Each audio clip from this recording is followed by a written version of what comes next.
awoke to a piercing alarm that cut through the darkness. The kind of sound that pulls you from sleep before your brain can process anything. What was happening? For a moment, I remained completely motionless, gazing at the faint silhouette of my ceiling as the automated blinds in my waterfront apartment at Meridian Bay Residences started to lift. A thin strip of early morning light swept across the floor. The alarm continued, steady and persistent. The building's security notification that only activated when someone attempted forced entry or demanded access without authorization. I pushed myself upright and felt the familiar tug in my lower back, a reminder of the day my entire existence had transformed. My apartment on the 14th floor had always served as my sanctuary, the single place where I could breathe without the burden of everything pressing against my chest. But at 5 a.m, even a sanctuary feels vulnerable. My phone began vibrating on the nightstand. I turned toward it and answered, expecting perhaps a malfunction or some kind of emergency drill. Instead, I heard Garrison from security, and his voice trembled in a way I had never witnessed before. He told me that my sister Waverly and her husband were downstairs in the lobby. He explained they had arrived with a moving truck and were claiming they owned my place. Now, he said they were demanding that I come down immediately and vacate the apartment because they were taking possession today. For several seconds, I listened without uttering a word. There was something almost surreal in hearing my existence described as if it were already gone. I told him it was fine, that he should allow them to sign in. Then I wheeled myself toward the kitchen area and reached for the mug I had left on the counter the previous night. The coffee inside was cold, but that familiar bitterness anchored me. I took a slow sip and breathed in.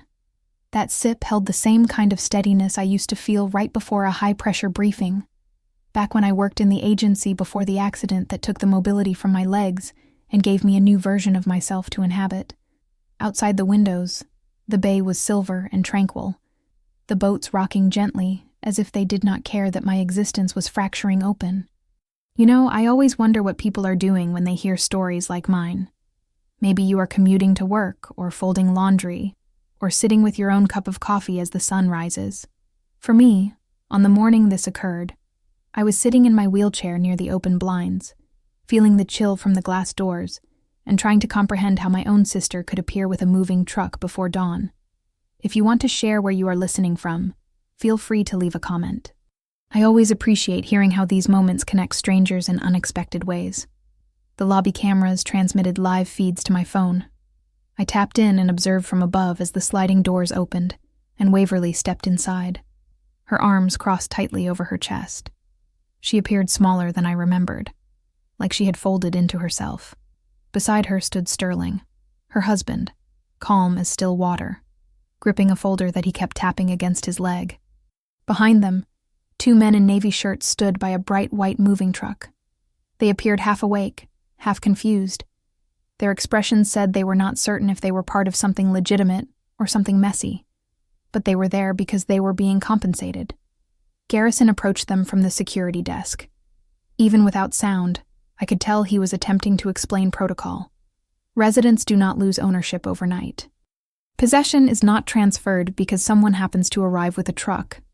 The movers kept glancing at the folder in Sterling's hand, as if it were some kind of permission slip they were waiting for. Waverly rubbed her forehead and looked toward the elevators like she expected me to appear any second. They all stood under the warm glow of the lobby chandelier, while outside the sky shifted from charcoal to pale blue. Watching them on the screen, I felt remarkably calm. Not numb, not detached, just steady. This was the moment everything had built toward the subtle deceptions. The little stories whispered about my memory lapses. The neighbors who had suddenly begun asking me about whether I slept poorly or forgot things.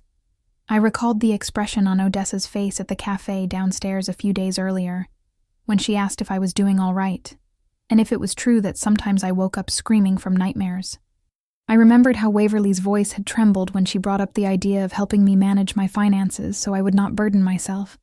At the time, those things felt strange, but not alarming. Now they aligned perfectly, falling into place like pieces of a puzzle I had not known I was solving. The lobby camera shifted angles and caught Sterling turning toward Waverly, touching her elbow gently as if soothing her. The gesture would have appeared caring to anyone else, but I knew better. That touch had intention. Manipulators always disguise control as tenderness. I studied his face carefully. His jaw was clenched. His eyes kept flicking toward the elevator bank. Whatever he had been orchestrating today was supposed to be his moment of triumph. He thought he had outsmarted me. He thought he had laid the perfect trail and that I would crumble under the pressure. I took another sip of the cold coffee and let the bitterness settle on my tongue. There was something almost poetic about watching them stand there in my building, waiting to take away the home that had become my lifeline. I had reconstructed myself in this apartment.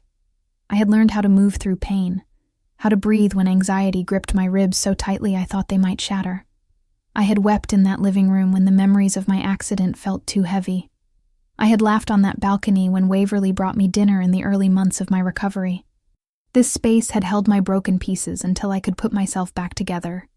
And yet here they were, believing that with one morning ambush, they could erase me. I set my cup down and rolled a little closer to the window. The sun was rising fully now, turning the bay bright gold. Boats pushed gently against their ropes. I brushed a strand of hair from my cheek and let the moment settle over me. This was not a crisis. This was the opening act of a story I had already prepared for. They were walking straight into the plan I had completed just one day earlier. Every detail arranged, every document secured, every piece of evidence gathered. They had no idea. Garrison looked up toward the camera, perhaps knowing I was watching. His shoulders lifted as if to ask whether he should stall them, contact the authorities, or quietly escort them out. I did not need any of that. I opened the microphone to his station and spoke clearly so he could hear me without question. I told him to let them in, to allow them to write their names in the visitor log. I wanted everything documented. I wanted each step recorded in writing. When I ended the connection, the apartment felt strangely quiet. The alarm had stopped. The blinds were fully open. The gentle clink of rigging against masts outside drifted up from the marina. I sat there with my hands resting against the wheels of my chair, breathing evenly.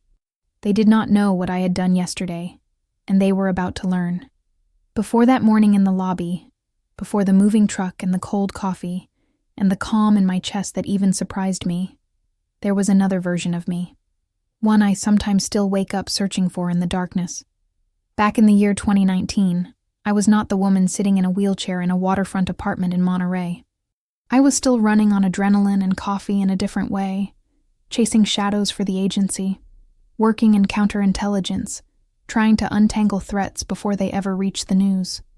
My days were measured in briefings and field reports and coded conversations that I could not discuss at family gatherings.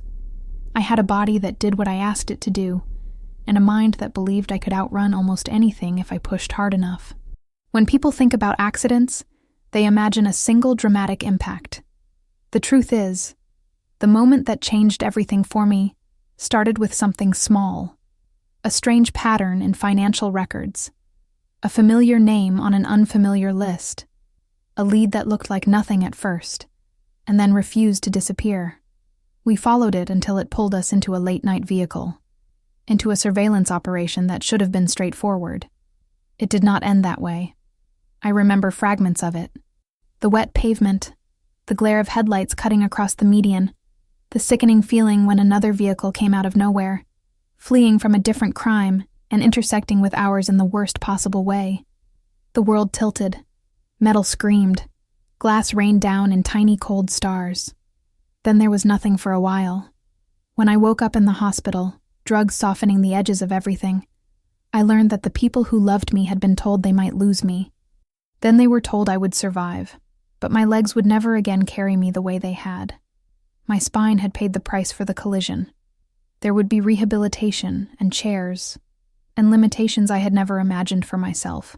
The agency did what it could. There were medals and handshakes and words about service and sacrifice. Eventually, there was a settlement, a carefully calculated number that someone somewhere decided was the monetary value of my lost mobility and altered future. They told me I would receive $2 million in insurance compensation. And on top of that, Donations began to pour in from people who had read about the accident and wanted to help the injured agent who had nearly died. It was touching in a way that made my throat ache. It was also overwhelming. I did not grow up thinking about money on that scale. My childhood had been simple and modest. We did not have much. But my parents managed to keep the lights on, and the refrigerator never completely empty. They gave us love when there was not much else to give. Then in the year 2010, a drunk driver crossed a line he should not have, and my world split in two again. Mom and Dad were there one moment and gone the next. No lingering illnesses, no gentle fades, just a phone call and a collision, and then silence. I was 17 when I became the adult in the household. My little sister Waverly was 11 with wide eyes and a laugh that burst out of her without warning. The state could have stepped in. People suggested guardianships and foster options and all the careful phrases that systems use. I looked at my sister and I knew there was no way I would let her be raised by strangers. So, I did what I have always done. I made a plan. I worked. I studied. I took care of bills while other kids were going to high school dances. There were nights when I sat at the kitchen table doing homework after putting Waverly to bed, and I would suddenly feel the weight of it all. This role I had never asked for. Then, I would wipe my face, finish the assignments, and wake up to do it again. In some ways, becoming an agent later felt like a natural extension of that part of me. I was good at carrying burdens quietly, at watching instead of speaking, at seeing the lines people drew around themselves and the ones they tried to cross.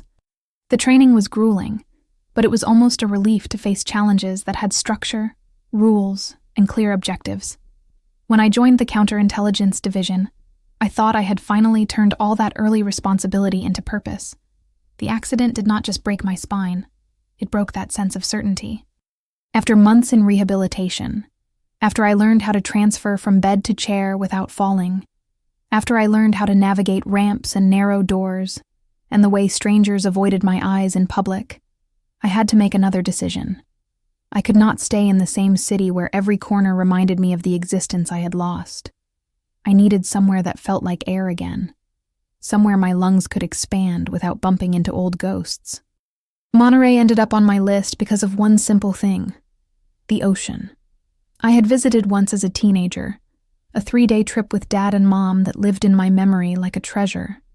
I remembered the way the air had smelled salty and sweet at the same time, the way the sun dipped into the water like it was slipping into bed. When I received the final package of paperwork and payments and medical reports, I sat with all of it spread out on the table and thought about where a woman like me could rebuild. The answer kept turning back to that coastline. I used part of the settlement to buy a small 1-bedroom apartment at Meridian Bay Residences overlooking the marina. It was not extravagant by the standards of some people in the building, but to me, it felt like a palace. The building had ramps and elevators and security staff who learned my name quickly. The first night I slept there, propped up on pillows with the sliding door open just enough to let in the sound of the water, I cried quietly into my blanket, not entirely from sadness. It was grief and gratitude tangled together. Waverly came to visit often in those first months. She would arrive with takeout containers and new plants and stories about her job as an assistant to an event planner. She had a knack for describing people in detail, the way she always had, and I would listen as she talked about brides with impossible demands and corporate clients who changed their minds every 5 minutes. We would sit on the balcony, my chair angled so I could see the horizon, her legs tucked underneath her on the outdoor sofa. Sometimes she would go quiet and look at my chair and then away. That hurt, but it was honest. We had both lost something in my accident. The sister she had known, the one who could chase her around the yard or pick her up and spin her in circles, was gone. In her place was a woman who still teased her about her taste in television shows, but now had to ask for help reaching certain shelves. At night, after she left, the apartment would feel too large. The ocean sounds were soothing until they were not. Sleep did not come easily. When it did, it came with images I could not control. Headlights bearing down, the spin of tires losing traction, the moment of weightlessness before impact. I would jerk awake with my heart hammering, breath sawing in and out, my hands clutching at the sheets as if I could still grab a steering wheel that was no longer there. Those episodes started to repeat. an echo built into my nights. Some nights I could hear myself make a small sound. Not quite a cry, but not silence either. A low, startled noise of someone caught between then and now. If Waverly happened to be staying over, she would sometimes knock gently on my bedroom door in the morning and ask if I had slept okay. I would shrug it off and tell her I was fine, just restless, that the new medication made my dreams too vivid. It was easier than watching worry bloom in her face. That pattern settled in, the rhythm of my new existence. Therapy appointments twice a week, where a calm-faced woman asked me to talk about the crash and about being the kind of person who had always taken care of everyone else and now had to accept help. Physical therapy sessions, where I learned how to strengthen what muscles I still had full control over.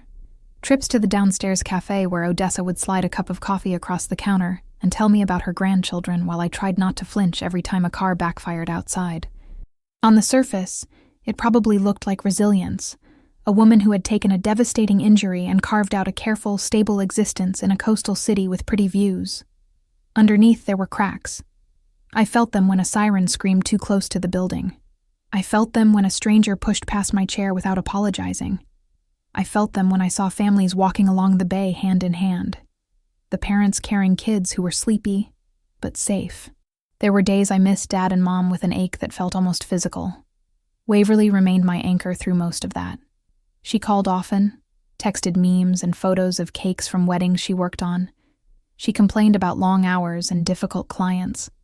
But there was a lightness in her voice. She started talking about a man she had met through work, someone who was smart and funny and understood contracts better than anyone she had ever encountered. She described how he listened to her, how he made her feel safe, like she did not have to worry about practical details anymore because he always seemed to have a plan. At the time, those words sounded like a blessing. After everything we had been through, I wanted so badly for her to have someone kind. I did not yet know that the same traits that made him seem so responsible in her eyes would look very different in mine. There is a certain irony in the fact that my own trauma would become the tool he used later.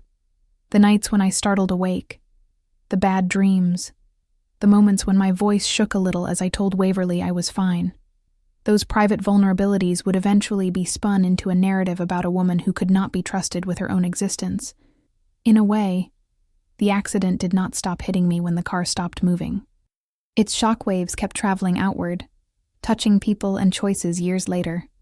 But back then, in those quieter months, I was just a woman in recovery, doing my best to build a new routine out of broken pieces. I did not yet know how much of my life had been noted and studied, how my sister's new boyfriend would file away every small detail. I did not know that he had read the article about the injured agent who received a large settlement, and that he had already pictured Meridian Bay residences before he ever shook my hand. All I knew was that I was tired and hopeful, and trying to trust that the worst was behind us. Sterling Vance entered our lives the following spring, the kind of spring California is known for. Warm enough that the breeze off the water feels playful rather than sharp. Waverly showed up at my apartment one afternoon with a brightness in her face that I had not seen in a long time. She was wearing a pale blue dress that swayed when she walked, and she talked so fast I had to remind her to breathe. She told me she had met someone at a corporate event, a paralegal who had helped her sort out a last-minute contract issue. She said he was smart and calm, that he had a way of making everything feel manageable. When she spoke about him, something softened in her expression, and I felt my heart lift just a little. After everything she had endured, I wanted her to have someone who did not hurt her. He came by the apartment about a week later. Waverly had invited him for coffee so I could meet him, and he arrived exactly on time. He carried a small box of pastries and placed it on my kitchen counter with a polite smile. He thanked me for letting him visit, said I had a beautiful place, and asked how long I had been living there. His voice was warm, steady, and practiced. Not in a fake way, exactly. More like someone who had experience putting others at ease. If I had met him under different circumstances, I might have thought he was genuinely thoughtful. He sat across from me at the small dining table, turning the coffee mug in his hands as Waverly talked about her week. Occasionally, he added a detail or two, something supportive or gently teasing. He asked me questions about my rehabilitation, about whether the building was comfortable for me, about the view from my balcony. They were harmless questions on the surface, the sort that make normal conversation. Yet even then I noticed the way his eyes flicked around the apartment with a kind of evaluation. Not admiration, not curiosity, but calculation, as if he was taking inventory of more than furniture. I brushed the thought aside at the time. People look around when they visit new places. I told myself I was being overly sensitive, that years in the agency had hardwired me to look for things that were not always there. I had been trying so hard to stop seeing every stranger as a potential threat. It was a habit that kept me alive in one world, but it was exhausting in this new one. As summer moved in, Sterling became a regular figure in our routines. He would pick Waverly up from the building lobby after her long shifts or meet her at the cafe downstairs before they went out. I often saw them from the balcony, his hand resting lightly on the small of her back, her head leaning toward his shoulder. He had a way of seeming attentive without being clingy, charming without being showy. Even Odessa at the cafe commented on how put together he seemed. She said he had a kindly face, and that he always tipped well. Those were the kinds of details that shape impressions quickly in a building like ours. One morning, I went downstairs for coffee.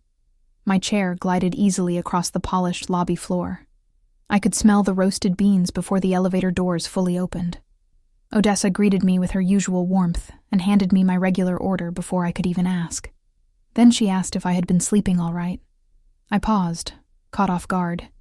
She said that Waverly had mentioned I sometimes made noises in my sleep, that I might still be having nightmares from the accident. She asked if I ever woke up disoriented, or if I had someone checking on me. I felt something tighten in the back of my throat because the question did not feel random. It felt planted. I told her I was fine, just adjusting to new medication. She nodded in that gentle, worried way older women sometimes do when they are not sure they should push further. It hovered just beneath the surface. Even as I rolled out of the cafe and back toward the elevator, I pushed the button and waited, listening to the quiet hum of the building. When the door opened, a man stepped out. He was a middle-aged resident who usually kept to himself, polite, but distant. As he passed me, he slowed down just a little and asked if everything was all right in my unit. He said he had noticed my door ajar a couple of times this week. That struck me as strange because I was meticulous about that sort of thing. Trauma sharpens habits like checking locks. I never left my door unsecured. I told him I had not, and he gave a small, awkward smile before walking away. The elevator ride to the 14th floor felt longer than usual. I replayed his question again and again.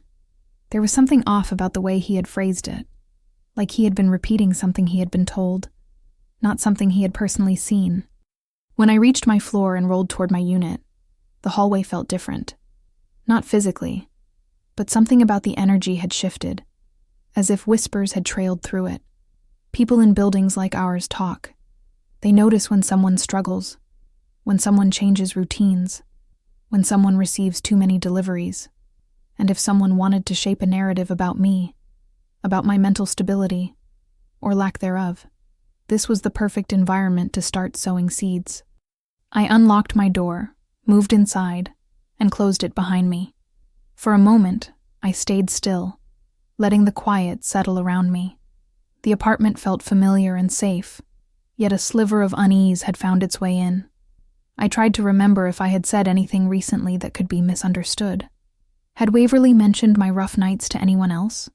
Had I said something while half awake? It was possible, but the timing felt too deliberate. 2 conversations in one morning touching the same nerve, both wrapped in concern, but threaded with implication. I went to the balcony and looked down at the marina. The sun reflected off the water in shimmering strips. A couple walked along the pier, holding iced drinks and talking quietly. The world looked calm and predictable from up there, but inside my mind, a quiet alarm had begun to ring. I thought back to the first time Sterling had visited, the way he glanced at my medical equipment near the bedroom door, the way he lingered over the framed news article on my bookshelf that detailed my accident, the way he had asked gently whether I was adjusting well, or if I ever felt overwhelmed living alone in isolation.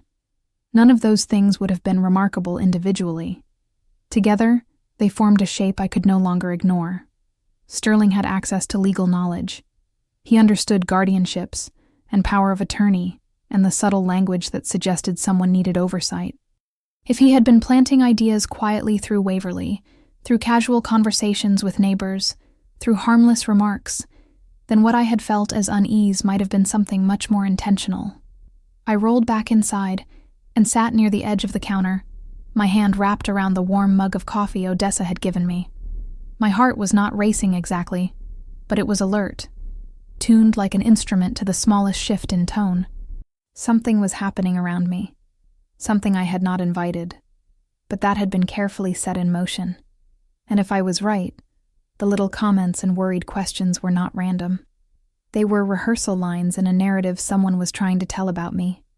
I knew then that it was time to pay close attention, to watch what Sterling said and how he said it, to listen not just to my sister's words, but the weight behind them, to trace the shape forming in the shadows before it solidified into something harder to undo. The accident had taken my legs, but it had not taken my instincts. The next morning, I rolled into my living room with a kind of steady focus I had not felt since my agency days. My apartment had always been a refuge, a place where the sound of the bay and the pulse of city life mixed into something that felt healing. Now I looked at the walls differently, the entryway, the hallway, the doors, any point of access, any place where someone with the wrong intentions could slip in unnoticed. I had no desire to become paranoid again, but I also knew how manipulation began. It always started quietly. People with intentions like Sterling's never lunged first. They tiptoed. They asked questions that seemed harmless.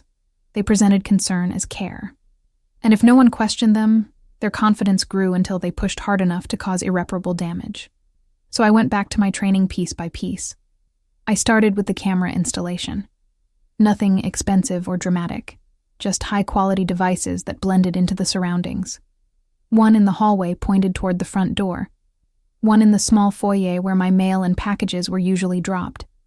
Another near the bedroom entrance, positioned high enough that you would never see it unless you knew exactly where to look.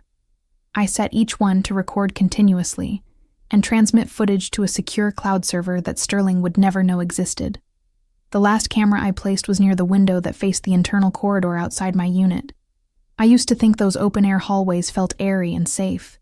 Now I watch them the way I would watch an alley during surveillance. Tracing movement, memorizing faces, learning patterns. I tested each camera with a calculated calm, rolling out of frame, then back, then leaving the unit for a few minutes to confirm the motion detection. When I finally sat back in my chair and viewed the synced feeds from my tablet, I felt something subtle shift in me. I was not helpless. I was not off balance. I had tools. I had a strategy. And despite what Sterling hoped, my mind was clear. It only took 3 days for the first confirmation. I had left the building for a physical therapy session and returned earlier than planned because the schedule shifted. When I accessed the feed from my hallway camera, I saw Sterling standing outside my apartment door. The footage showed him glancing left and right, then reaching into his pocket for something metallic. He stood there in clean, deliberate silence, inserting a key, cracking the door only enough to slip in, then pulling it shut behind him. My hand stayed steady on the tablet as I watched him move through my home. He walked with eerie confidence, like someone who had already measured the space and knew exactly where every item belonged. He checked the drawers near the living room, paused near my bookshelf, then walked toward the bedroom hallway. He opened the small filing cabinet I kept beside my desk. He sifted carefully through documents, placing some back, moving others slightly out of place.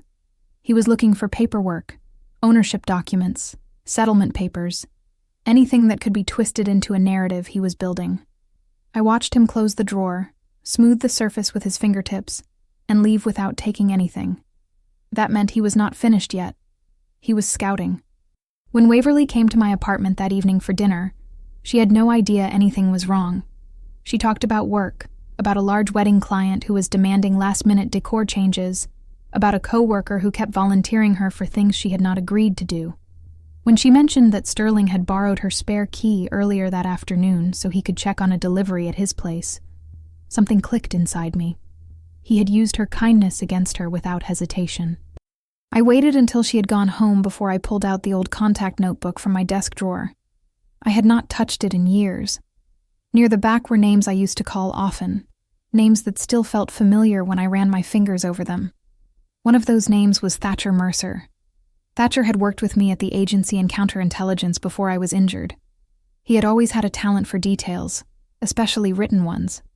He could look at handwriting the way a biologist looked at cell structures, tracing patterns and deviations with startling precision. After I left the agency, he moved into private consulting for law firms and insurance investigators. We had exchanged holiday messages, but rarely more than that. I called him anyway. When he answered, his voice carried the same mix of dry humor and sharp intelligence I remembered. He asked how I was holding up. I told him I needed a favor. He said he owed me more than one. I emailed him a handful of documents that Waverly had brought over a few days earlier. She had said Sterling found them through a colleague, and that they were supposed to help her organize some financial matters, in case anything ever happened to me.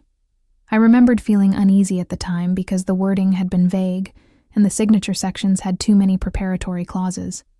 Now, I saw them clearly for what they were.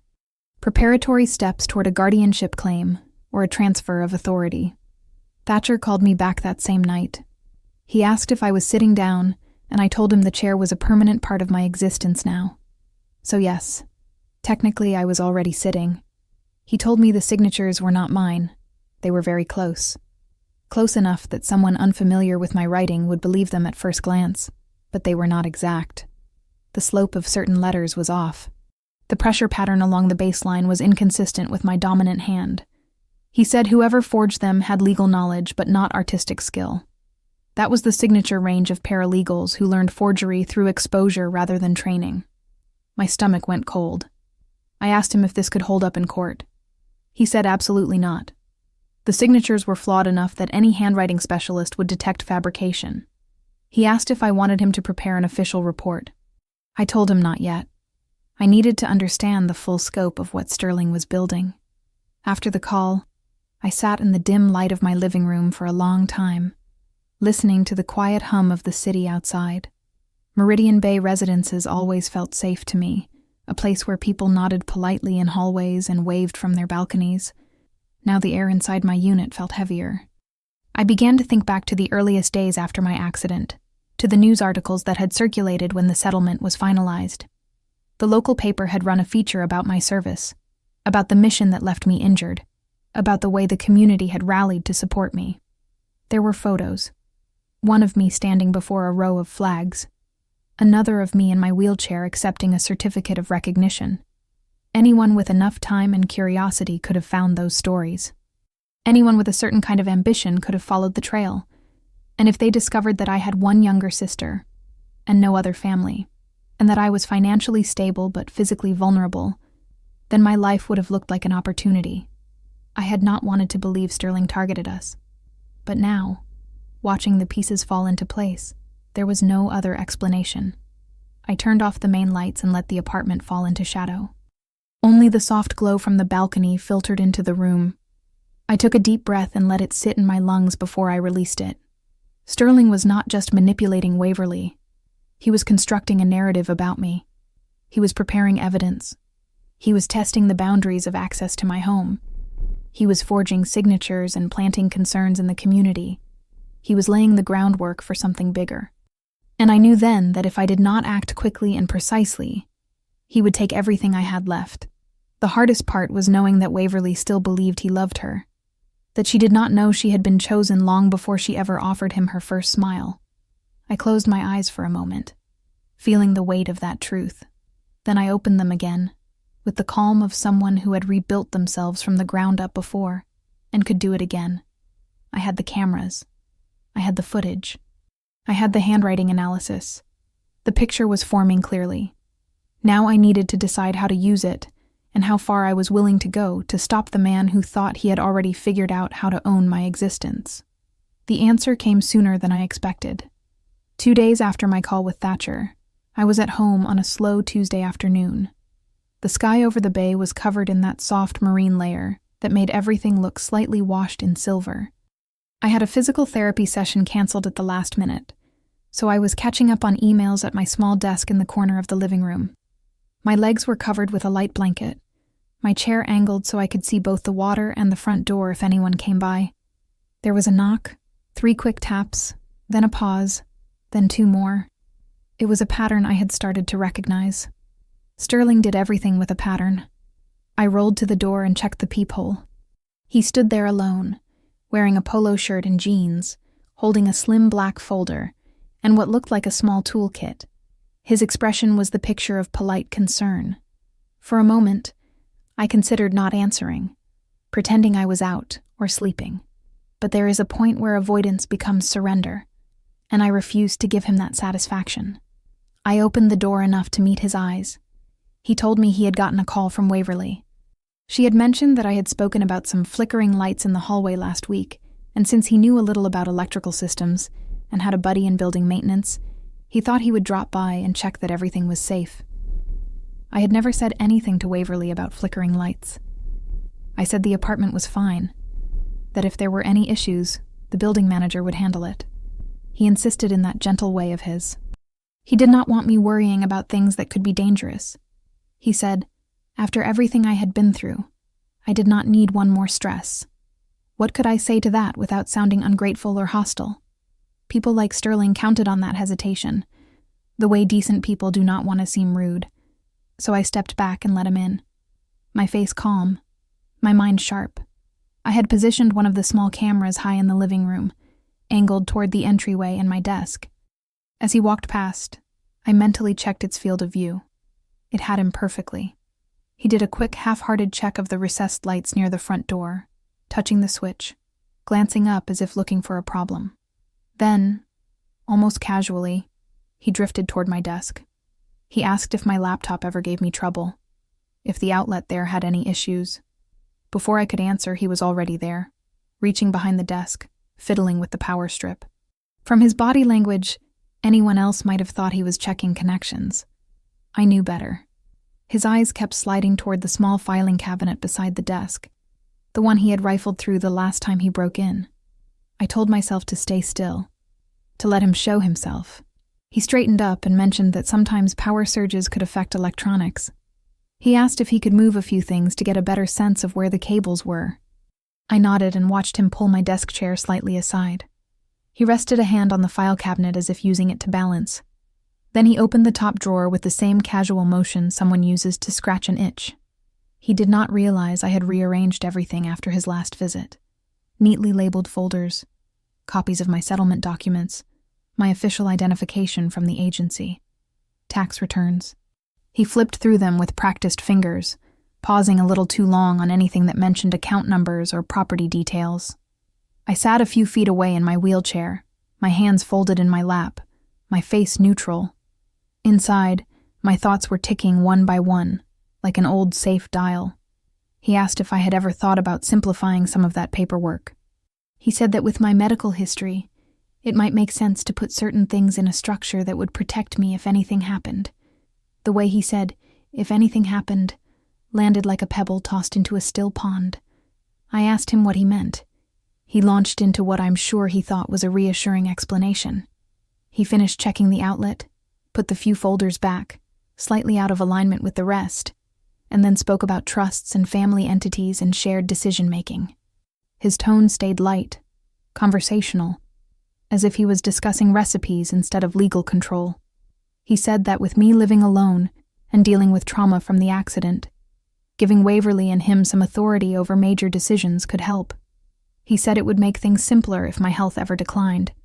He did not say if my mind ever declined, but the implication sat right there between us. After he left, I waited until the door shut and his footsteps faded down the hallway. Then I rolled back to my desk and opened the camera feeds. I watched the scene again, this time with the distance of a third-person observer. It was all there.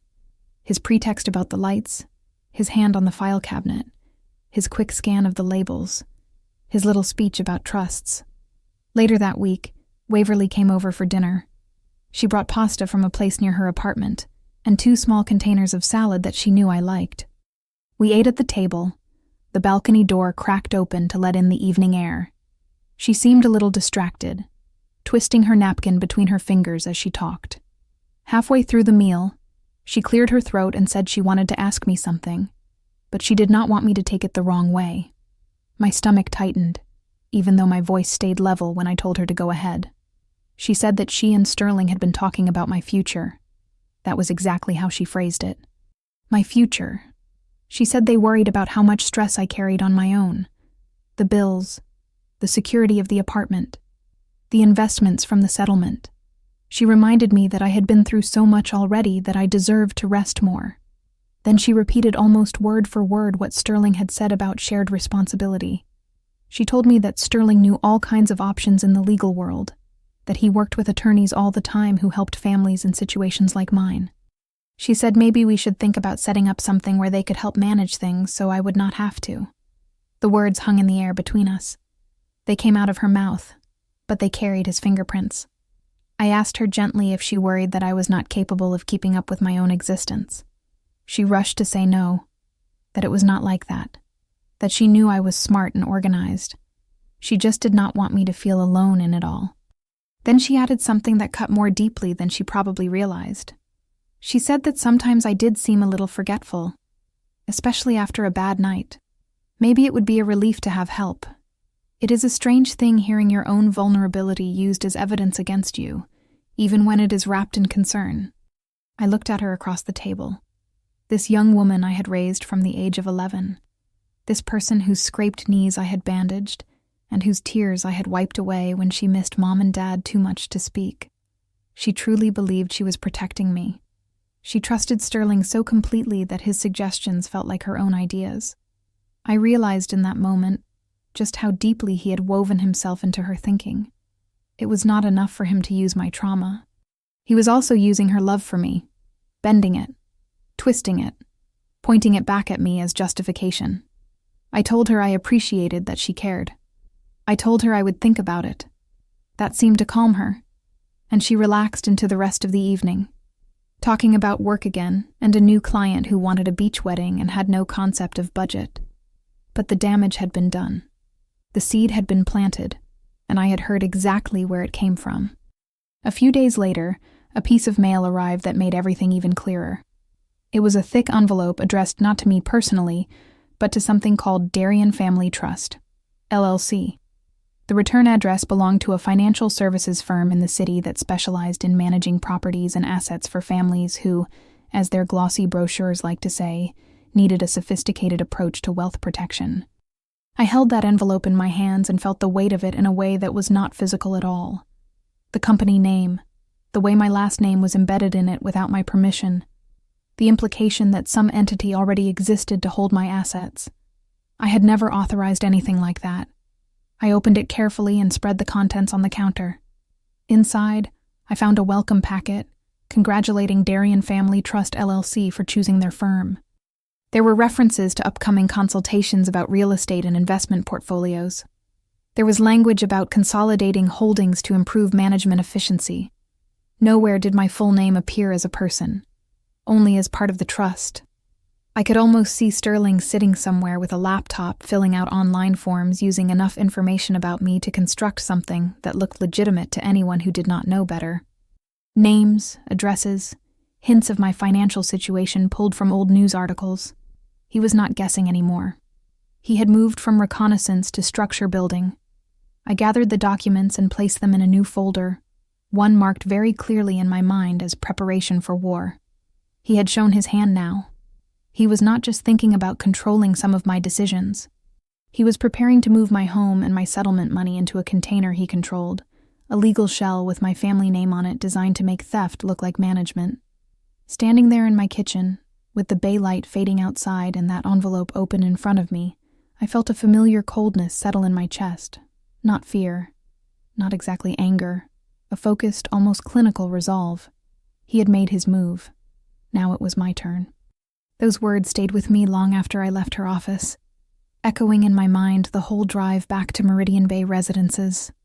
The late afternoon sun was still bright over the marina, catching the tops of the masts and scattering ribbons of gold across the water. I felt the warmth through the window as I rolled inside my apartment. But underneath that warmth was something tighter, more braced. The kind of feeling I used to get before a high-risk interview, when everything depended on staying calm and letting the truth rise on its own. I had spent the morning with Celeste Ashford, one of the sharpest probate attorneys in the region. She had listened without interruption as I laid out the timeline, the forged signatures, the LLC envelope, the camera footage, and the pattern of manipulation creeping through the building. When I finished, she leaned back, her face thoughtful in the way of someone rearranging puzzle pieces that already made sense. She confirmed what I had already suspected. Sterling was circling incompetency claims. He was setting up a shell company to sweep my assets into it, and he had already dabbled in forgery. She told me that a man like him rarely moved without expecting to hold the advantage. The only way to beat such a person was to remove the advantage before he reached it, which is exactly what we did yesterday. We built a special needs asset protection trust designed specifically for people with long-term disabilities who needed their financial assets shielded from exploitation. Within that structure, my apartment no longer appeared in my name. My accounts were transferred under the trust registration. Every document and deed was refiled, sealed by the county probate court, stamped and protected. I retained full authority, but no one else could invoke guardianship attempts against me without hitting legal concrete. Sterling thought he was one step away from taking what was mine. He was actually walking into a wall I had built in a single afternoon. When the clerk handed Celeste the stamped order, the reality of it hit me more deeply than I expected. My apartment, the settlement I had fought so hard to rebuild my existence with, the savings I guarded so carefully, were no longer vulnerable to anyone's scheme, especially not his. I rolled across the apartment, letting my fingertips brush the back of the sofa as I passed. I could hear faint laughter drifting up from the pool deck below, the splash of water, the distant hum of a boat motor starting. Everything looked so ordinary, and yet, under the surface, everything had changed. I went to the balcony and let the ocean air wash over me. The scent of salt pulled old memories forward. Dad driving us down the coast road on that long-ago summer trip. Mom laughing in the faded light of a gas station. Waverly as a child clutching my arm on the first day back at school after we lost them. I could almost hear Dad calling out directions as if the road needed his voice to stay steady. Grief comes in layers. It never really leaves, but sometimes it offers a moment of quiet reminder. Standing there, I felt their absence and their presence at once. It made me even more certain that I could not let someone like Sterling touch anything connected to our name. Inside, my phone buzzed. A text from Waverly. She said she might stop by later if I was free, just to talk. My heart tightened. Not out of fear, but out of sadness. She had no idea what she was caught in. No idea that the man she believed was looking out for her had been looking at my life like a spreadsheet to be reorganized. I texted back that she was welcome. Then I moved to the living room, opened my laptop, and reviewed the camera feeds again. Not because I needed more evidence, but because watching the precision of his intrusions reminded me that he had made his decision long before any of us recognized it.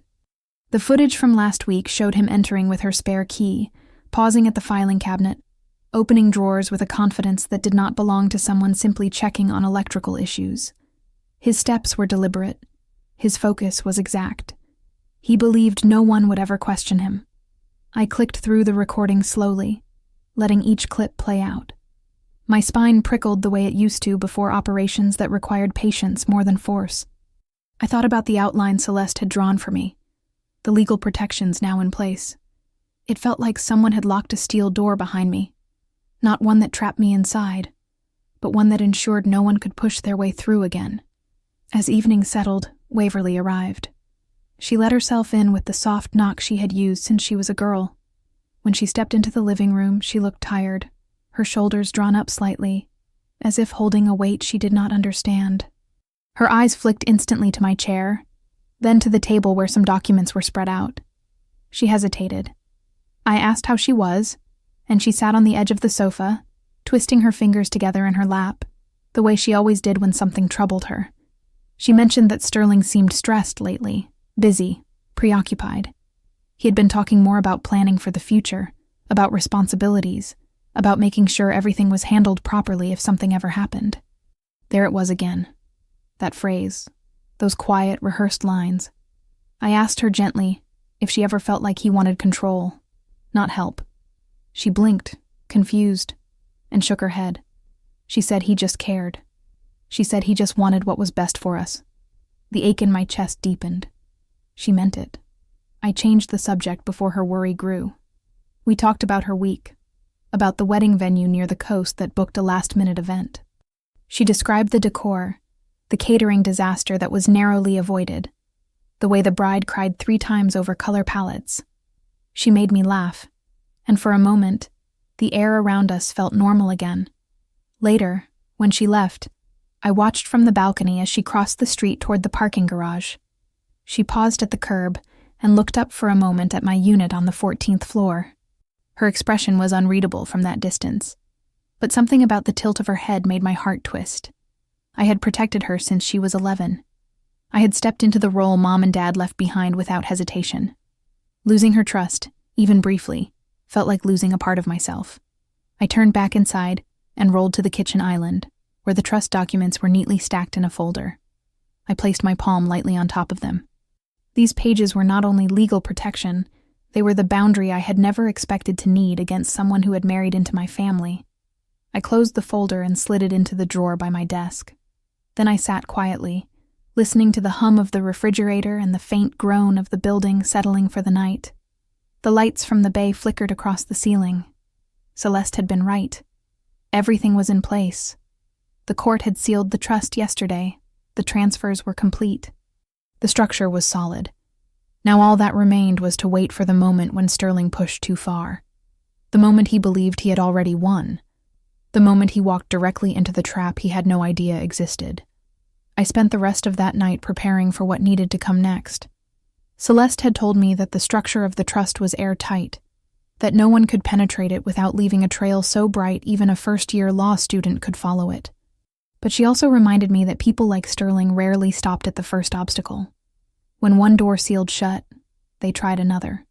When one angle failed, they shifted to a different one. What we needed was an action so explicit that nothing he said later could blur or excuse it, which meant giving him the chance to act. So the next morning I began my performance. I called a rideshare in full view of the lobby camera and wheeled myself into the car with my overnight bag. I told the concierge that I would be out of town for a few days visiting an old friend. I left cheerful messages in the resident app thanking people for watering their plants as spring approached. I made sure every detail felt effortless and believable. Then I had the driver circle the block twice and dropped me at the rear entrance of the building, the one used mainly for deliveries. I slipped back in through the service hallway and rode the freight elevator up to my floor. No residents saw me. No one but the night shift staff would know I was inside. My apartment felt strangely theatrical after that. I closed the blinds, dimmed the lights, and rolled quietly into the bedroom. It was the only room with no reason for him to enter, and the only place where I could stay hidden without risk of being seen through the glass. I set my laptop on the edge of the bed, opened the security feeds, and let all 6 camera windows arrange themselves across the screen. It felt like sitting in a small operations van again. The glow, the quiet hum of electronics, the way the world outside became a series of moving squares. The first day passed without incident. I watched maintenance workers vacuum the hallway carpets. I watched delivery drivers drop off packages at neighboring units. Waverly texted once asking if my trip was going well. I answered with a simple message that I had arrived safely. The second day was the same, uneventful, almost disappointingly so. But patience had been part of my training once, and I still knew how to use it. On the third day, while the bay laid under bright sunlight and the city moved through its early afternoon rhythms, everything shifted. At 2:14 in the afternoon, my hallway camera registered motion. I watched the pixel alert turn bright green. Then the feed showed Sterling walking toward my door with a familiarity that made my stomach tighten. He looked around the corridor once, twice, then reached into his pocket. He pulled out the stolen key. He worked quickly, sliding it into the lock and pressing the door open with his shoulder. He stepped inside without hesitation and let the door fall shut behind him. It hit me in a quiet wave. If I had truly been gone, this moment would have marked the first official step in losing everything I owned. The thought made my chest squeeze, but I forced myself to stay silent and watch. He moved through the apartment with ease, not bothering to pretend. He walked to the dining table first and lifted a stack of my mail. He sifted through it without care, tossing aside anything he did not want. Then he went to my living room, pausing in front of the large windows as if imagining the space belonging to him. He took out his phone and began taking pictures, wide shots of the room, close shots of the built-in shelving, angled shots of the kitchen counters and appliances. He sent them to someone. I could see the messages pop across the top of his phone screen in the feed. 3 images at a time. No commentary, just photos. Then he spoke to himself. The microphone on my camera picked up every word. He said, "She will not see a single penny of this." He said this apartment belongs to me. He said this was the easiest transfer he had ever executed, that it would all look perfectly legal by the time he was done. I sat very still in the bedroom, listening to his voice carry through the digital speakers. My hands were steady. My breathing was even. For a moment, there was no anger, only a cold familiarity with the kind of person who could say such things out loud. He truly believed it. He walked toward my desk and opened the same drawer he had searched before. He glanced over the folders again, muttering that he needed the right papers signed to finish the transition. He said that once those signatures were in place, the trust would be locked, and Waverly would hold everything through him. He said that no court would bother listening to a disabled woman if there were concerns about her competency. That was when the laptop on the bed buzzed with an incoming call. I recognized the caller ID instantly. Waverly. I waited a beat before answering.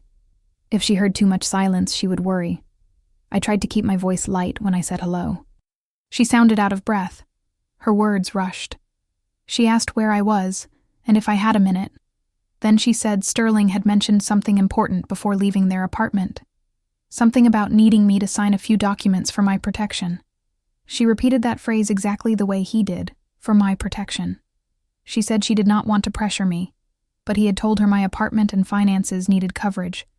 He said my trust had been misfiled. He said things could get complicated if I did not sign soon.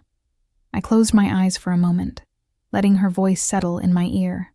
She had no idea what she was saying. She had no idea she was standing on a line he had drawn for her.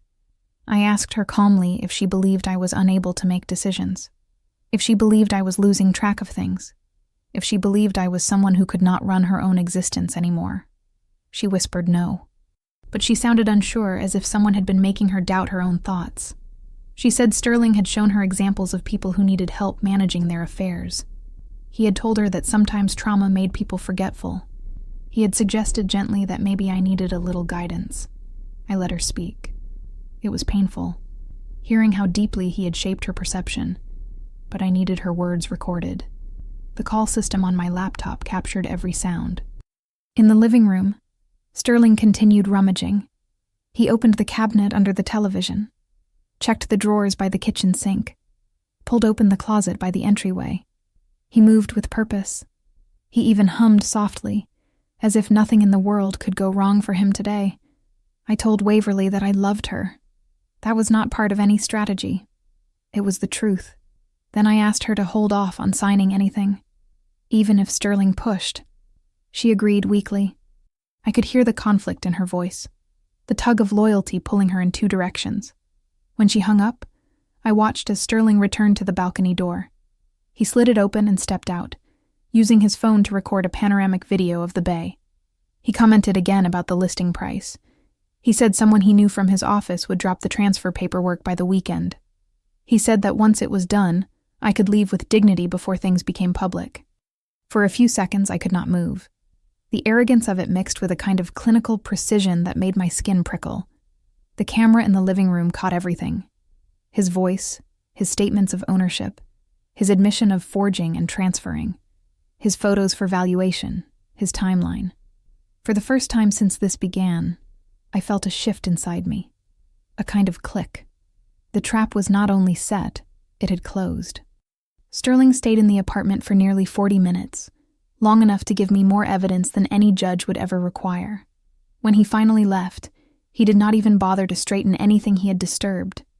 The moment the front door shut behind him, I let out a breath I had not realized I had been holding. The apartment felt different again. Not invaded this time, but reclaimed. I rolled forward slowly, leaving the safety of the bedroom, letting the familiar rooms open around me. The living room was quiet. The bay light was beginning to soften. Everything looked normal, but none of it was the same. I moved to my desk and rested my hand lightly on the top drawer he had opened earlier. My reflection hovered in the dark screen of the television across the room. He thought he had won. He thought he was one signature away from controlling my existence. He had no idea that the documents he needed were already sealed beyond his reach. No idea that every word he spoke today had been recorded. No idea that the next step in this story would not belong to him. I turned the lock on the front door myself and listened to the click echo through the apartment. A small but certain sound. It was almost time for the endgame. The night before passed in that strange, slow way only sleepless nights can. I dozed in short stretches, never fully dropping into real rest. Every time my eyes closed, I saw Sterling in my living room again.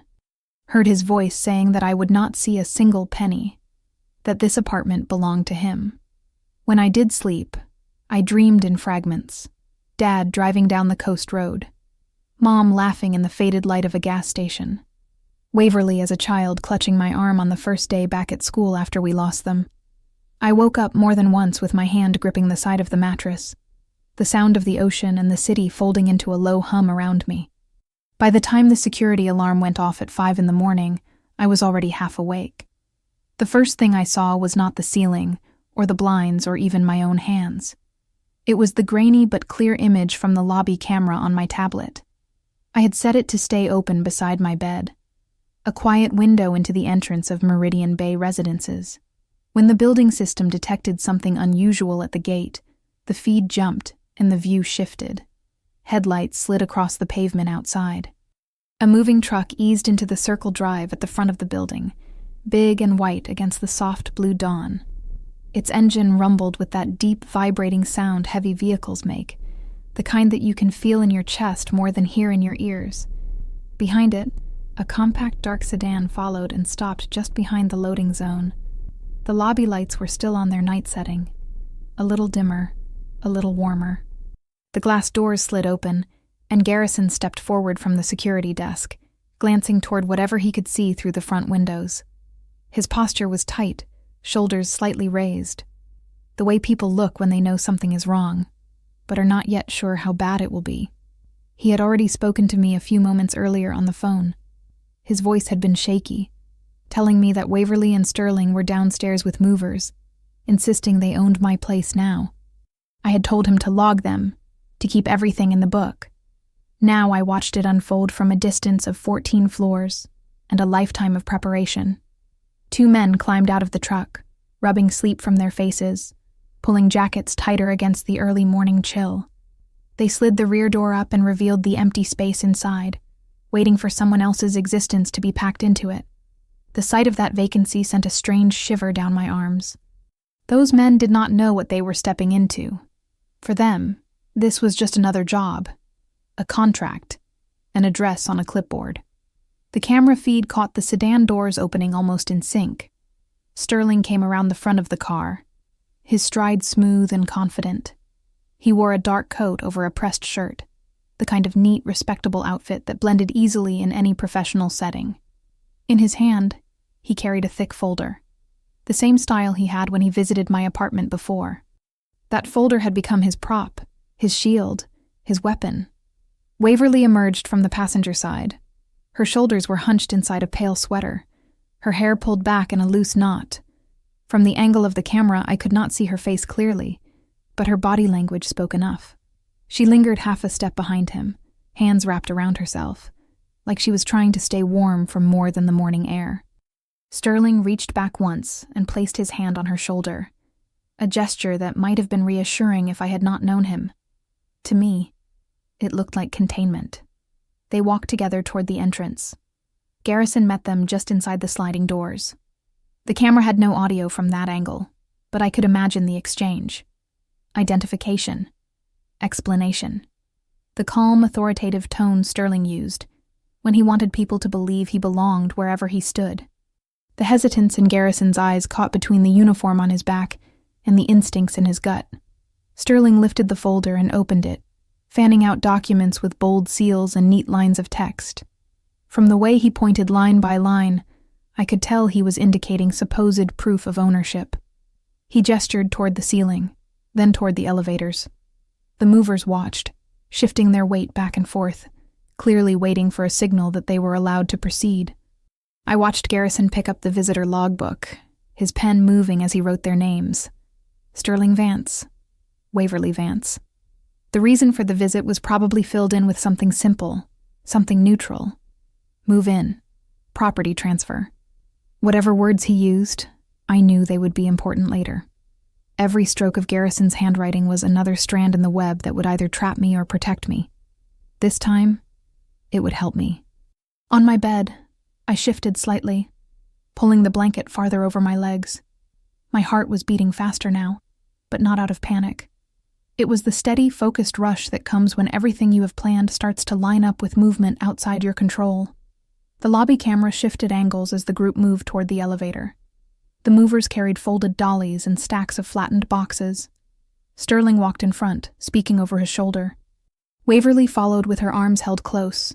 Her gaze dropped to the floor. When the elevator doors slid open, they all stepped inside and the view cut off as the metal closed. I switched to the feed inside the service corridor on the 14th floor. That camera captured the doors opening again, and the small cluster of people stepping out into the elegant hallway that led toward my apartment. The building was quiet at that hour. Most residents were still asleep or just waking up. No one was there to see this procession but me, watching from above on a screen. Sterling led the way, the folder tucked under one arm. One of the movers pushed an empty dolly, the wheels squeaking faintly on the polished floor. You could almost feel the weight of the silence around them, broken only by their footsteps and the low rumble of the truck engine, still idling below. When they reached my door, I felt a strange mix of fury and grim satisfaction rise in me. That door had been a line of safety for so long. I had crossed it again and again, coming home from doctor's appointments, from therapy sessions, from lonely errands. Now it was the line he believed he was crossing to claim victory. Garrison had come up with them. The camera caught him standing a few feet back, his face cautious. He watched Sterling take out the stolen key again, and then stop himself as if remembering that today he was supposed to be legitimate. Instead, Sterling held up the folder and flipped to the top page. He tapped it once, then looked at Garrison with an expression that said, "Of course, this is all in order." I could not hear the words, but I could see his mouth forming the familiar phrases. Property transfer, deed, owner of record. He held the papers up like a magic trick, daring anyone to doubt them. The movers glanced at one another as if to ask silently, "Are we doing this?" One of them shrugged, clearly more concerned with being paid than with the finer points of property law. Sterling turned back to my door, pushed the key into the lock, this time in full view of the guard and the camera, and opened it as if he were stepping into a place that already belonged to him. I switched to the inside feed, the camera in my living room that faced the entryway. The door swung open, and Sterling walked in with a self-satisfaction that almost made me physically ill. The movers followed, looking around with quick measuring eyes, the way men do when they are mentally dividing furniture into categories and loads. Waverly lingered at the threshold. For a long moment, she did not cross into the apartment. She stood with her fingers gripping the strap of her purse, staring at the familiar space. I saw the recognition in her posture. Every corner meant something to her. Nights we spent watching movies on that couch. Dinners we shared at that table. The time she and I celebrated her first real promotion with cheap champagne and takeout in this very room. Sterling reached back and touched her elbow, guiding her in as if she were a reluctant guest instead of family. He snapped instructions to the movers, his tone brisk and controlled. He pointed toward the bedroom and the living room, then made a sweeping gesture that clearly meant start with the big pieces. I watched one of the movers head down the hallway toward my room. The other began measuring the sofa with his eyes. Standing in my quiet bedroom, hidden from all of them, I kept my attention on the screen. The tension in my neck and shoulders tightened, but my breath stayed even. This was the moment everything had been designed for. Either the legal protections we put in place would intersect with his arrogance, or they would not. There was nothing left for me to adjust. The mover at the bedroom door called something back to Sterling, and he waved his hand impatiently, giving permission without even looking. That small display of disregard told me everything about how he viewed my space. I was not a person to him now.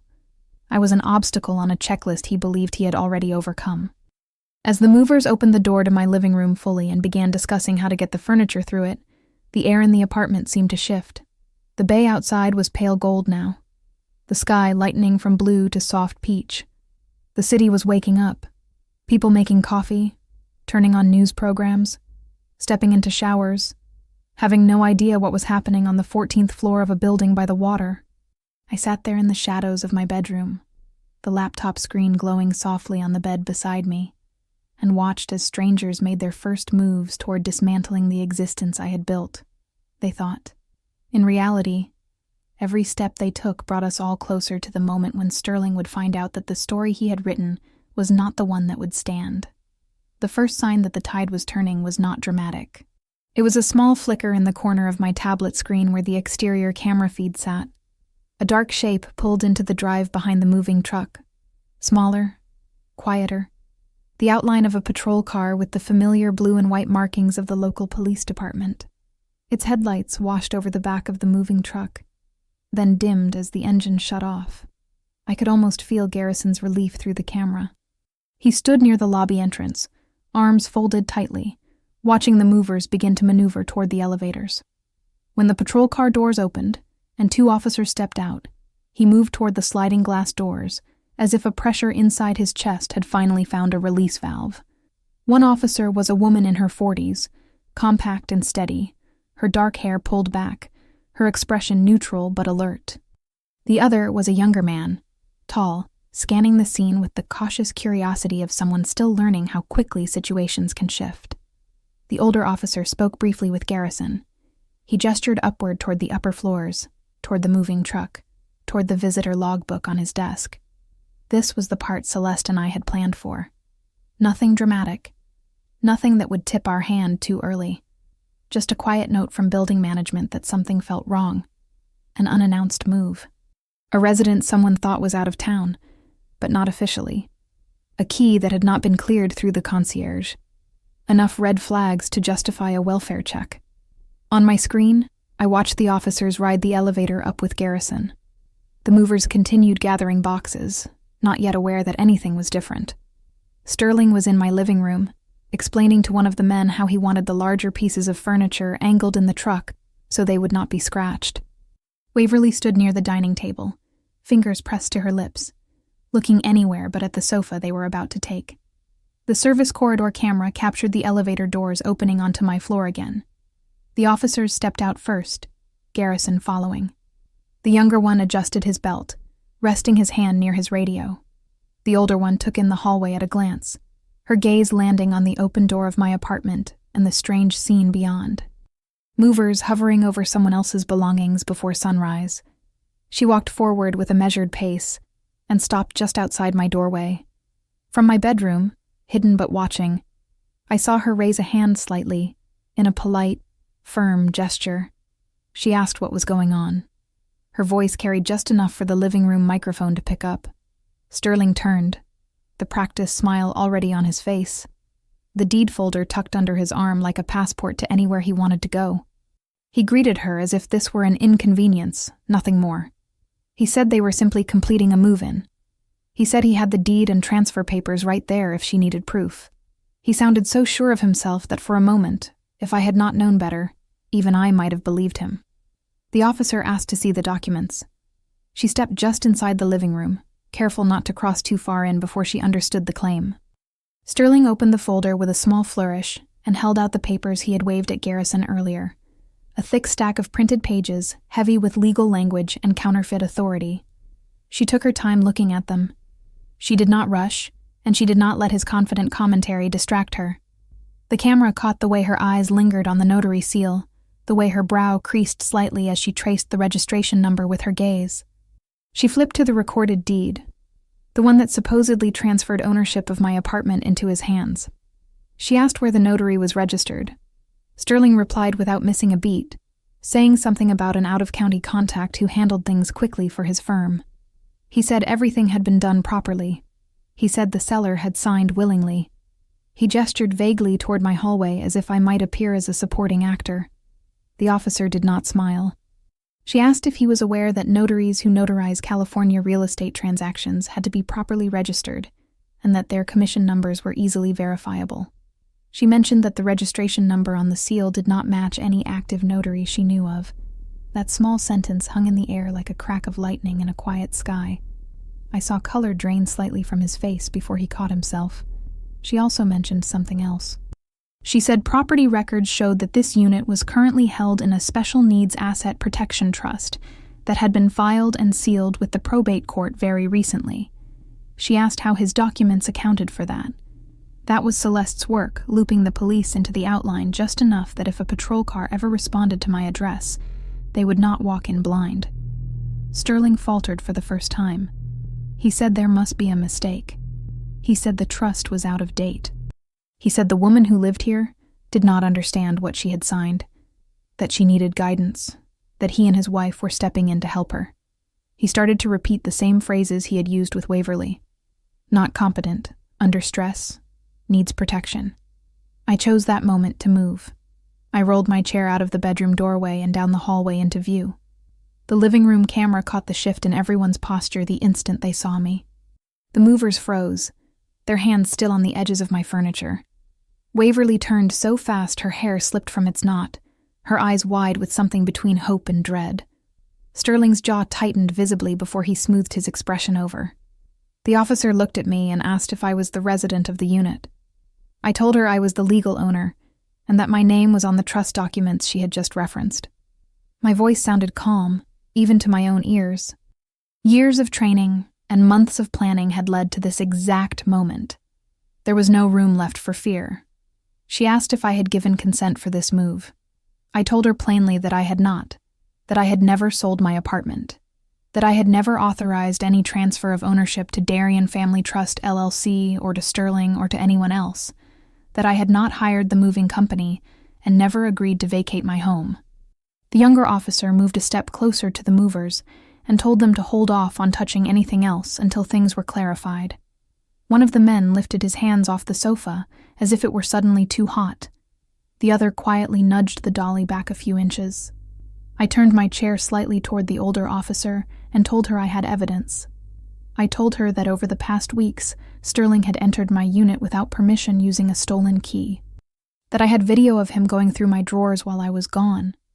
I had audio of him speaking about how I would never see a single penny from my settlement, how this apartment would belong to him. I told her I had received mail for Darien Family Trust LLC at my address, a company I had never formed, that a friend of mine with forensic training had examined signatures on documents Sterling had tried to introduce, and those signatures were proven to be forged. Celeste Ashford had already filed my trust with the court, and could confirm that any deed he was presenting was fraudulent and in conflict with recorded property records. I spoke steadily, each statement simple, factual, the way we were taught to deliver critical information under pressure. The officer listened without interrupting. Then she asked if I had copies. I reached to the small table beside my chair, where I had placed a neat stack of folders before this had all begun. I handed them to her one by one, video stills printed with timestamps, a summary letter from Thatcher about the signature analysis, a copy of the fraudulent welcome packet addressed to Darien Family Trust LLC, a copy of the court order establishing my special needs asset protection trust. Her eyes moved over each page with increasing focus. The room was so quiet I could hear Waverly's unsteady breathing from across the space. Sterling tried to cut in. He said I was confused, that trauma had affected my memory, that I had agreed to some parts of the plan but could not remember. He reached toward Waverly as if to pull her into his narrative. She flinched away for the first time. Her gaze moved between my face and the officers and the papers. She asked him in a small voice why he had told her I was losing track of things, why he had told her I would end up hurting myself with bad decisions if they did not step in. Her words cracked halfway through, as if each one cost her something. He answered that he had only wanted to protect me, that everything he had done was for family. The older officer straightened, the folder still in her hands. She said that from where she was standing, what she saw looked less like protection and more like a calculated attempt to take control of assets that did not belong to him.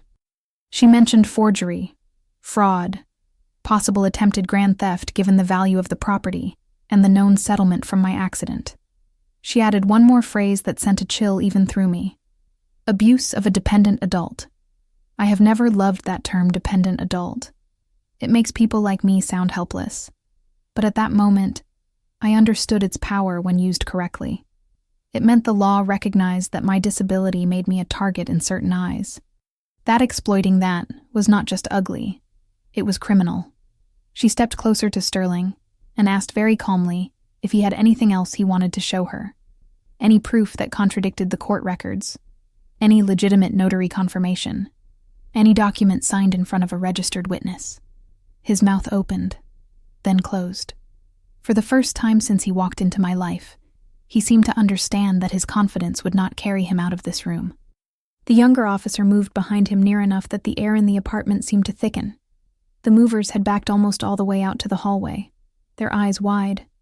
One of them said quietly that they just wanted to leave, that they had no idea there was any dispute. The younger officer told them they were free to go, that their involvement would be noted as witnesses only. They practically ran for the door, muttering apologies on the way. Waverly took a step toward me, then stopped halfway between us. Tears were already slipping down her cheeks. She looked at Sterling with a mixture of disbelief and dawning horror. She asked him, her voice shaking, if he had ever truly loved her, or if she was just part of the plan. She said he had told her over and over that I did not know what I was doing, that she needed to sign things to keep me safe, that if she loved me, she would help move everything into his hands so he could manage it. He did not answer, or if he did, the words were low and desperate, drowned out by the sound of the older officer speaking quietly into her radio, requesting confirmation from dispatch about the notary registration, about the trust, about the prior report Celeste had filed on my behalf. She ended the call, nodded once to herself, then turned back to Sterling. She informed him that he was being detained on suspicion of forgery, fraud, attempted grand theft, and abuse of a dependent adult. She told him that anything he said could and would be used as evidence, and that he had the right to remain silent. The familiar cadence of those words filled the room, a litany I had heard before in other contexts, now aimed at someone who had believed himself untouchable. The younger officer gently took hold of Sterling's wrists and brought them behind his back. The metallic click of the cuffs sounded loud in the quiet apartment. Waverly let out a sound, a broken half-sob that made my entire chest ache. He twisted his head toward me as they started to lead him out. There was no charm left in his face now, only rage and something that looked a lot like fear. He said I had set him up. He said I had planned this. He said none of it would hold. I met his eyes and told him simply that I had protected myself. That was all. As the officers guided him toward the door, the older one paused beside my chair. She told me that someone from the department's financial crimes unit would be in touch, that my attorney would receive the full report, that I had done the right thing by documenting everything. When they left, the apartment fell into a heavy silence, broken only by the distant sounds of the city waking up, and Waverly's quiet, shaking breaths. For a long moment, neither of us spoke. The door had closed behind Sterling. The cuffs had taken his hands away from my belongings. But the shock of what almost happened still hung in the air. We were finally safe, but nothing about this felt simple. Waverly stood in the middle of my living room, with her hands trembling at her sides. The early morning light had reached the windows by then, softening the room, making everything look gentler than it felt. Her face was pale, her eyes distant, as if her mind were trying to rearrange the last hour into something that made sense. She finally looked at me, not at my wheelchair, not at the scattered papers still lying on the table where I had shown the officers the evidence, but at me, her sister, the girl who had raised her after Mom and Dad were gone, the woman she had trusted and doubted in the same breath, because someone else had whispered the right lies in the right order. She walked toward me slowly like she was approaching something fragile. When she reached me, she knelt beside my chair and rested her forehead on my knee. Her whole body shook as she started to cry. Not loud, not dramatic, but with the quiet grief of someone who finally understood the depth of the betrayal she had lived under. I placed my hand gently on the back of her head, brushing her hair the way I used to when she was small and woke from nightmares. After a moment, she whispered that she was sorry. Again and again, those same 2 words. Sorry for believing him. Sorry for repeating his words back to me. Sorry for nearly helping him take the last pieces of our existence that Mom and Dad left us. I told her she had nothing to apologize for. Manipulators do not need intelligence or kindness to work. They need vulnerability. They need love. They need someone who tries to see the good in others the way she always had. None of that was her fault. We stayed like that for a long while. Her kneeling, me holding her, the apartment finally quiet again. The days that followed were a blur of statements and confirmations. The police took the footage. They interviewed Garrison and the movers. They verified the forged notary number, the falsified deed, the LLC filings tied to Sterling's email. Every thread he had pulled on unraveled under scrutiny. Every lie he had crafted folded in on itself. He was charged with forgery, fraud, attempted grand theft, and abuse of a dependent adult. His arraignment came quickly. The court read out the accusations in a tone so dry and factual it almost removed the emotional weight of it all, but not quite. Waverly sat beside me in the gallery, her hands clasped together, her shoulders stiff. He glared at both of us when he was let out, as if we had undone some great design rather than simply defended ourselves. But that glare held no power anymore. It was only the last flicker of a man cornered by his own ambition. When the restraining order was finalized, Waverly exhaled like she had been holding her breath for months. Within 2 weeks, she filed for divorce. She moved out of their apartment near Crescent Heights, packed her clothes, her work supplies, and one worn-out shoebox of childhood mementos she had forgotten she still kept. Then she moved into a small rental 5 minutes from my building, close enough that she could stop by after work or on the nights when the silence of her place felt too large. She told me she felt embarrassed, foolish for falling for him, ashamed that she did not see what he was doing sooner. I told her that shame belonged entirely to him. The human heart is not weak because it trusts. It is human. The district attorney contacted me twice more for updates, but the case moved forward without complications. Fraud is one thing. Forgery is another. Attempting to seize the assets of a disabled woman after entering her home with a stolen key, while recording himself admitting his intentions, is something prosecutors rarely see with such clarity. Existence began settling again slowly, like dust after a storm. For the first time in months, I felt something inside me begin to loosen. I started rolling my chair out onto the balcony every morning the way I used to before this ordeal. The ocean air always carried a mix of salt and diesel from the bay, a scent that felt oddly comforting. Boats drifted out into the channel. Gulls wheeled lazily overhead. People walked the marina path with coffee cups in hand, unaware of how close I had come to losing the home that held all the memories I had left of my parents. One morning, while holding my mug and watching the light spread across the water, Waverly joined me. She leaned her elbows on the railing beside my chair and told me she had been thinking about everything that had happened. She said she wanted to do something meaningful with the experience, something that made her feel less like a victim and more like someone who could protect others. Her words stayed with me. That afternoon, I sat at my desk and opened my laptop. And for the first time since the accident, I felt the old sense of purpose return. Not the agency version of me, the one who combed through surveillance reports and briefings, but the part of me that understood patterns and people and warning signs. I started by drafting a simple outline, a workshop, nothing big at first, a discussion series for women about financial red flags, legal boundaries, and the subtle manipulation tactics that make even the smartest person doubt their own instincts. I called a community center near Meridian Bay Residences and asked if they ever hosted educational sessions. The director said they would love to include something like that.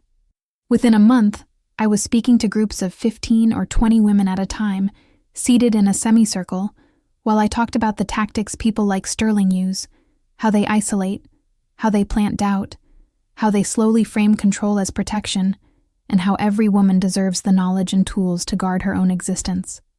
The first time I sat at the front of that room, my chair angled toward the audience, I felt something shift. Strength is not always loud. Sometimes it is quiet.